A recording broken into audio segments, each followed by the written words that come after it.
MPR RI sambut baik kehadiran Presiden Prabowo Subianto di KTT Perdamaian Gaza, Palestina.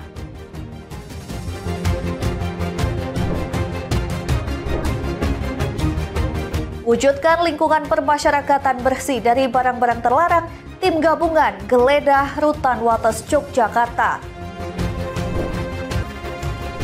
Halo, selamat pagi pemirsa setia Berita Nasional TV. Senang sekali Berita Nasional Pagi kembali hadir menyapa Anda. Selain 3 berita utama tadi, akan ada informasi lainnya yang akan kami sajikan untuk Anda. Sama saya, Ajeng Tiara.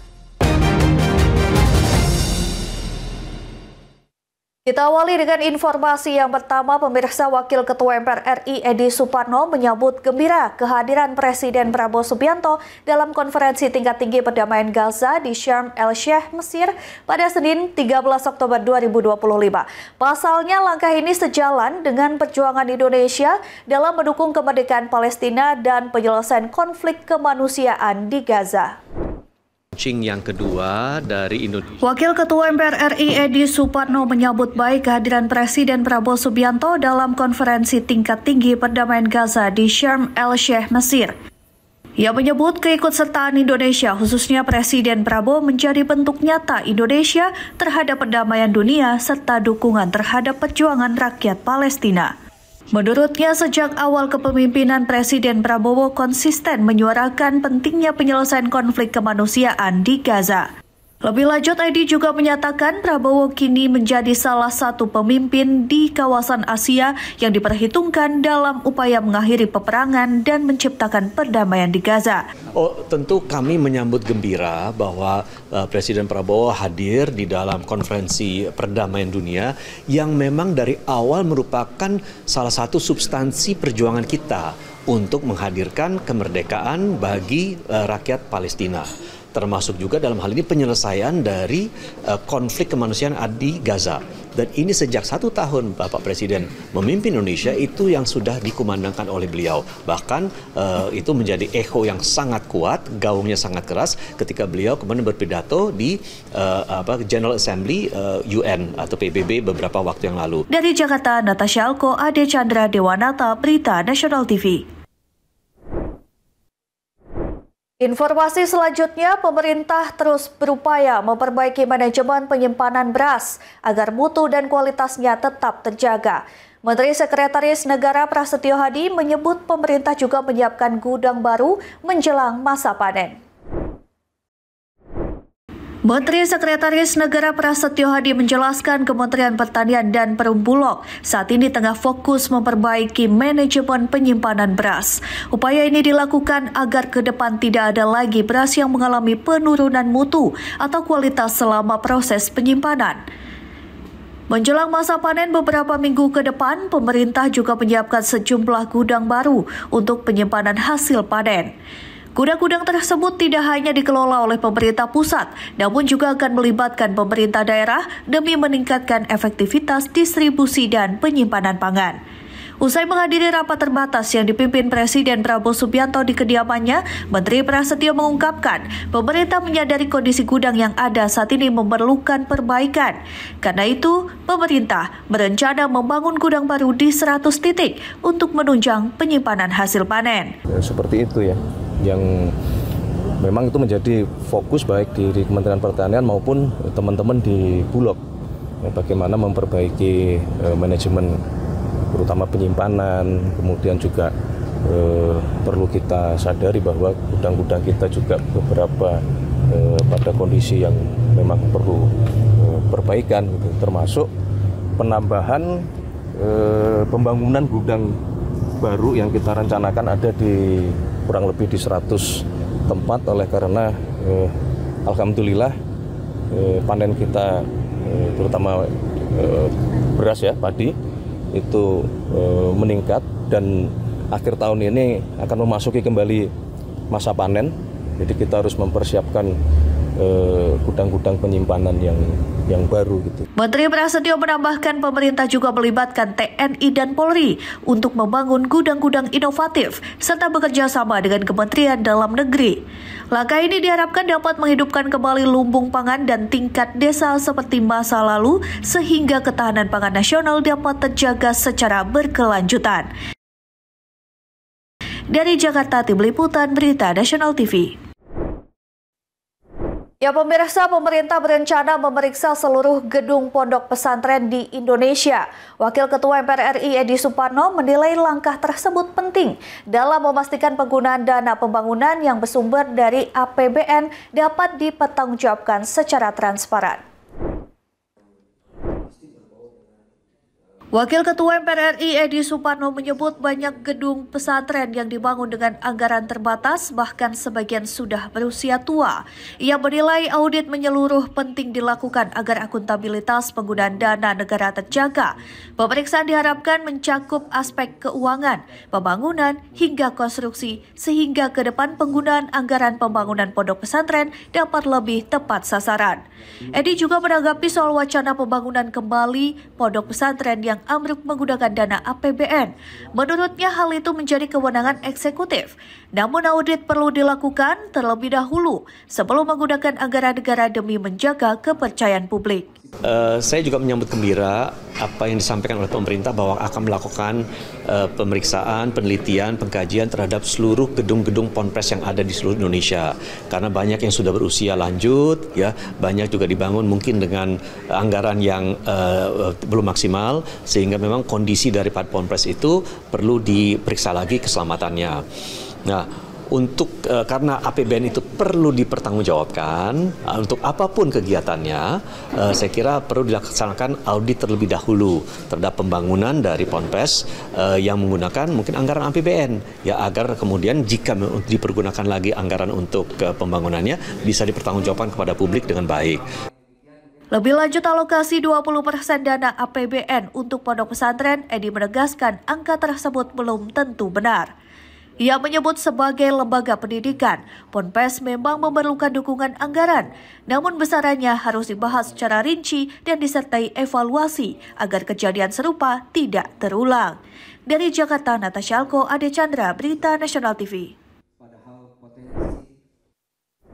Ya pemirsa, Wakil MPR RI Edi Suparno mengapresiasi penampilan Timnas Indonesia dalam ajang kualifikasi Piala Dunia. Meski belum berhasil mengamankan kemenangan, ia menilai performa skuad Garuda sudah menunjukkan perlawanan yang solid terhadap tim-tim besar Asia. Dalam kualifikasi Piala Dunia terakhir, Timnas Indonesia memberikan perlawanan ketat saat melawan Arab Saudi dan Irak. Namun, hasil akhir belum berpihak pada skuad Garuda. Wakil MPR RI Edi Suparno menilai, laga tersebut menjadi pembelajaran penting bagi sepak bola nasional. Wakil MPR RI Edi Suparno juga mendorong adanya evaluasi terhadap sistem kepelatihan di PSSI. Namun ia menegaskan hal tersebut sepenuhnya diserahkan kepada Ketua Umum PSSI untuk ditindaklanjuti. Ya kan kita kemarin boleh dibilang memberikan perlawanan yang ketat, ya.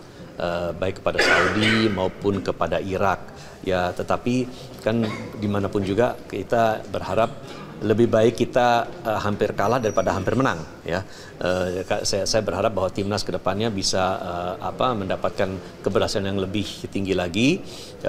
Apakah perlu ada evaluasi dari sistem kepelatihan dan juga pelatih di PSSI, tentu kami serahkan kepada Pak Ketua Umum PSSI, termasuk juga yang juga merangkap Menpora untuk bisa melakukan evaluasi tersebut. Saya dalam hal ini hanya berharap bahwa timnas Indonesia yang kita banggakan bisa memetik kemenangan di dalam ajang-ajang perhelatan internasional ke depannya. Dari Jakarta, Natasha Alko, Mahendra Dewanata, Berita Nasional TV. Ya, meminimalisir korban jiwa dalam peristiwa kebakaran, pemerintah Provinsi DKI Jakarta terus memperbanyak pos pemadam kebakaran di wilayah permukiman padat penduduk. Hal ini disampaikan Gubernur Jakarta Pramono Anung saat meresmikan pos damkar Kebayoran Lama Utara. Kenapa bisa? Pemerintah Provinsi DKI Jakarta terus berupaya mempercepat waktu tanggap darurat terhadap kebakaran, terutama di wilayah permukiman padat. Salah satu langkahnya adalah memperbanyak pos pemadam kebakaran yang tersebar hingga ke tingkat kelurahan. Dibangunkan pos untuk pemadam kebakaran di Kebayoran Lama Utara. Kenapa ini saya sangat gembira? Karena ini bentuk dari kreativitas untuk agar pemadam kebakaran itu juga pos-posnya tampil di ruang-ruang yang sangat ada di tengah masyarakat. Hal tersebut disampaikan Gubernur DKI Jakarta Prabowo Anung dalam peresmian pos pemadam kebakaran Kebayoran Lama Utara, Jakarta Selatan yang dibangun melalui skema creative financing, yakni pertukaran aset lahan milik pemerintah dengan lahan baru yang lebih luas dengan dibangunnya fasilitas pelayanan publik. Itu karena lebih banyak karena korsleting. Dan kemudian memang betul terjadi kebakaran karena padatnya. Hanya memang sekarang ini penanganannya relatif berjalan dengan baik dan cepat, dan termasuk di Pangandaran kemarin kan sebentar udah bisa dipadamkan. Prabowo menyebut pos pemadam kebakaran baru ini menjadi contoh nyata sinergi antar pemerintah dan swasta dalam meningkatkan pelayanan kepada masyarakat dengan adanya pos damkar di tengah pemukiman. Respon petugas terhadap potensi kebakaran dapat dilakukan lebih cepat sehingga resiko korban jiwa dan kerugian material dapat ditekan seminimal mungkin. Dari Jakarta, Sana Cyrus Theovandi, Berita Nasional TV.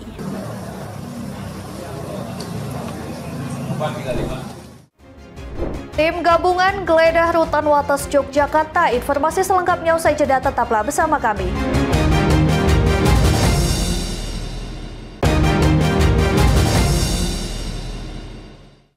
Anda kembali menyaksikan Berita Nasional Pagi. Pemirsa, petugas gabungan rumah tahanan Wates dari unsur TNI dan Polri menggelar operasi penggeledahan kamar di Rutan Wates Kulon Progo, Yogyakarta. Dari razia kali ini, petugas menemukan sejumlah barang-barang non-esensial yang berpotensi mengganggu keamanan seperti alat cukur, paku, jarum hingga tali yang tidak diperkenankan berada di dalam kamar hunian. Puluhan petugas gabungan dari Rumah Tahanan Wates, Polres, dan Kodim Kabupaten Kulon Progo langsung menggelar operasi penggeledahan kamar di Rutan Kelas 2B Wates, Kulon Progo, Yogyakarta, Sabtu pagi. Warga binaan yang berada dalam lapas satu persatu diperiksa petugas. Selain pemeriksaan pada tubuh atau body checking, petugas juga melakukan pengecekan area kamar serta barang-barang milik warga binaan. Hasilnya, meski tidak menemukan barang-barang terlarang utama seperti handphone, narkoba, maupun alat bantu penggunanya, petugas menemukan sejumlah barang-barang non-esensial yang berpotensi mengganggu keamanan seperti alat cukur, paku, jarum, hingga tali yang tidak diperkenankan berada di dalam kamar hunian.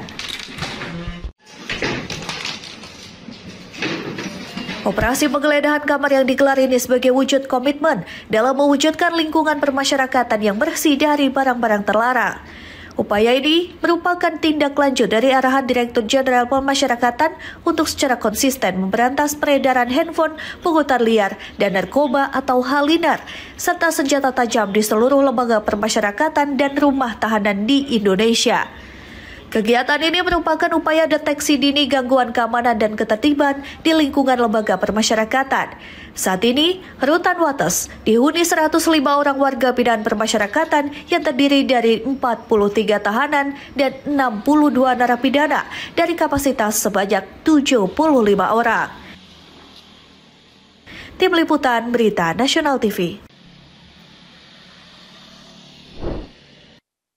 Ya, berikutnya pemirsa, komplotan spesialis pembobol rumah kosong dan rumah yang ditinggal penghuninya berhasil diringkus unit reskrim Polsek Cikande. 3 pelaku ditangkap di sebuah rumah di kawasan Kasemen, Kota Serang, Banten, usai beraksi di wilayah hukum Polsek Cikande. Inilah rekaman saat petugas unit reskrim Polsek Cikande meringkus 3 pelaku spesialis pembobol rumah kosong di wilayah Kasemen, Kota Serang, Banten.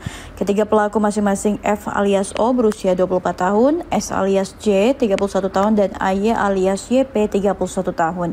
Dalam aksinya mereka berkeliling secara acak mencari rumah yang ditinggal penghuninya sebelum akhirnya membobol dan mengambil barang-barang berharga seperti telepon genggam yang mudah dijual. Dalam penangkapan tersebut, polisi berhasil mengamankan barang bukti hasil kejahatan berupa sejumlah telepon genggam dan peralatan yang digunakan untuk membobol rumah. Enggak, kamu selalu rumah kontrakan kan? Selalu rumah kontrakan yang kau ambil? Iya. Di daerah mana yang paling banyak? Di Pak, mau arah Kasemen, Pak. Ramat Watu, Ciracas, Pak. Ciracas, terus mana lagi? Nanti kamu bareng yang dapat? Oh, yang terima barang dari sini ya? Penangkapan ketiga pelaku berhasil dilakukan setelah pihak yang mendapat laporan warga dan melakukan penyelidikan selama beberapa hari. Untuk di Polsek Cikande sendiri dia ada satu TKP, kemudian untuk di TKP lainnya ada di Kasemen, di Ciracas, di Cipocok, kemudian ada di Sragen. Itu berapa orang? Ada 3 orang. 3 orang. Barang yang dicari biasanya yang targetnya? Target utamanya HP. Untuk mempertanggungjawabkan perbuatannya, ketiga pelaku saat ini ditahan di Polsek Cikande dan dijerat dengan pasal 363 KUHP tentang pencurian dengan pemberatan dengan ancaman hukuman maksimal 7 tahun penjara. Dari Serang, Banten, Firman Arif, Berita Nasional TV. Sementara itu, pemirsa, Polsek Metro Tanah Abang telah mengidentifikasi terduga pelaku gangster yang menyerang warung kopi di Jalan Jati Baru, Tanah Abang, Jakarta Pusat. Dalam peristiwa ini, 2 orang mengalami luka-luka.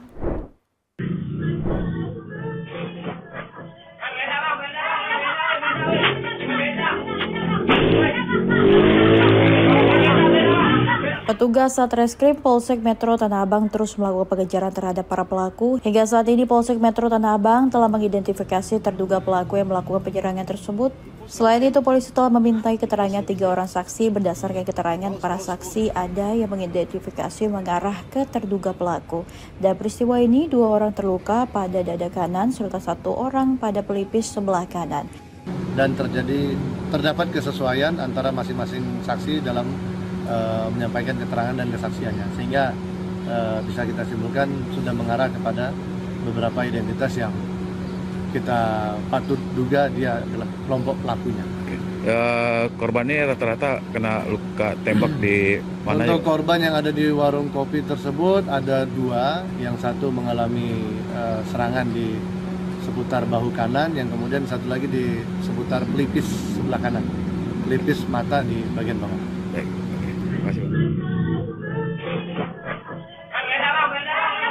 Kasus ini dalam penanganan Polsek Metro Tanah Abang, Jakarta Pusat. Dari Jakarta, Dio Malau, Berita Nasional TV. Beralih ke kabar lain, diduga hilang kendali saat menanjak sebuah mobil dump truck pengangkut pupuk mengalami kecelakaan tunggal di Kampung Lebak Sereh, Kelurahan Kadumerak, Kecamatan Karangtanjung, Pandeglang, Banten. Beruntung tidak ada korban jiwa dalam kejadian ini.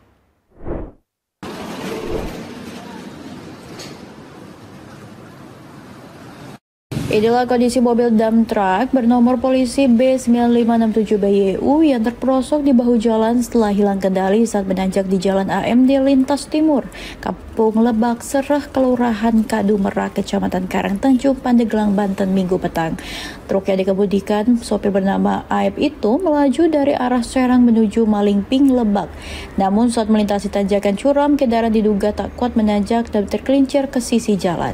Beruntung dalam insiden tersebut tidak ada korban jiwa maupun luka, namun bagian depan truk mengalami kerusakan dan kerugian materi ditaksir mencapai puluhan juta rupiah.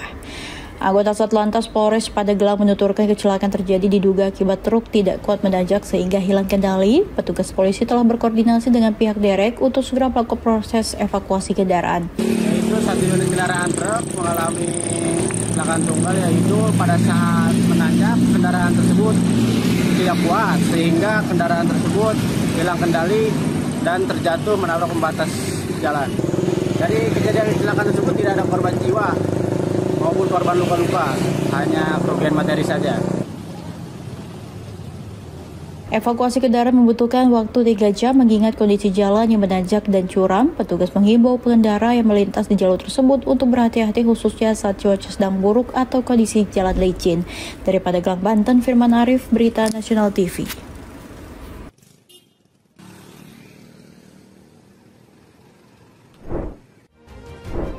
Pemirsa, informasi tadi sekaligus mengakhiri jumpa kita. Demikian Berita Nasional Pagi telah menemani Anda. Saya Jeng Tiara beserta kru yang bertugas pamit undur diri. Terima kasih dan sampai jumpa.